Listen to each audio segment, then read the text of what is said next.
औज़ुबिल्लाहि मिनश्शैतानिर्रजीम बिस्मिल्लाहिर्रहमानिर्रहीम। लाखों करोड़ों दरूद नबी पाक सल्लल्लाहु अलैहि वसल्लम की ज़ात मुबारक पर, आप सल्लल्लाहु अलैहि वसल्लम के अहले बैत पर, आप सल्लल्लाहु अलैहि वसल्लम के सहाबा इकराम पर।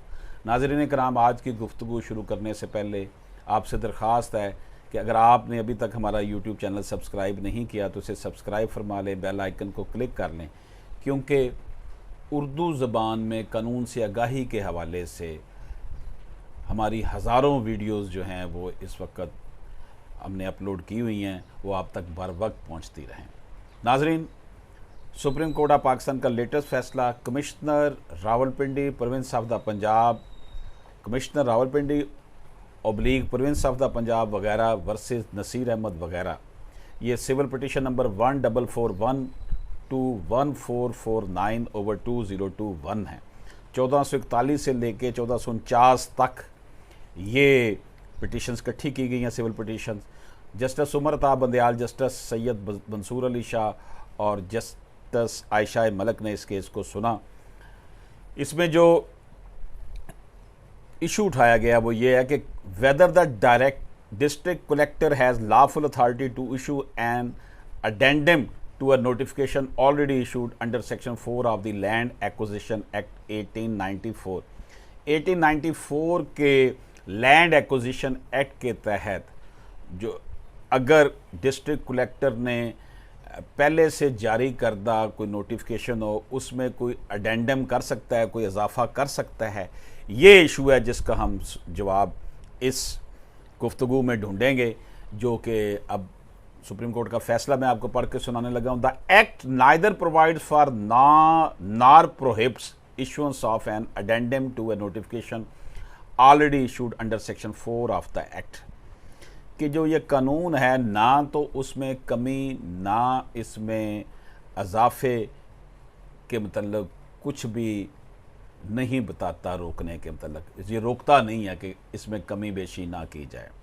However, ताहम as per section 20 of the Punjab General Clauses Act 1956, where a power to issue a notification is conferred under an act, कहता है कि जनाब section 20 Punjab general clause act 1956 के तहत एक पार है नोटिफिकेशन इशू करने की, जो कि ये एक्ट देता है।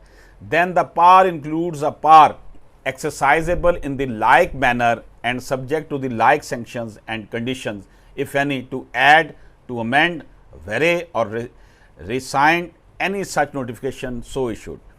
ये पार जो है ये इस तरह देता है कि कोई इसमें पाबंदी लगाई जा सकती है, कंडीशंस में कोई इसमें इजाफा किया जा सकता है, कोई तरमीम की जा सकती है, कोई कमी की जा सकती है। Similar provision is also contained in section 21 of the Federal General Clause Act 1897।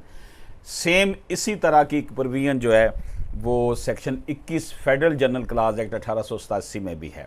Therefore, in the absence of any provision in the act that either expressly or by necessary implication prohibits the issuance of an addendum to a notification issued under section 4, the district collector is found to have the lawful authority by virtue of section 20 of the 1956 act to issue an addendum to the notification issued under section 4 of the act, as in the instant case provided if it was issued in like manner and subject to like sanction and condition under section 4 of the act। तो जनाब ये supreme court of Pakistan कहता है the district collector has lawful authority to issue an addendum to a notification already issued under section 4 of the Land Acquisition Act 1894।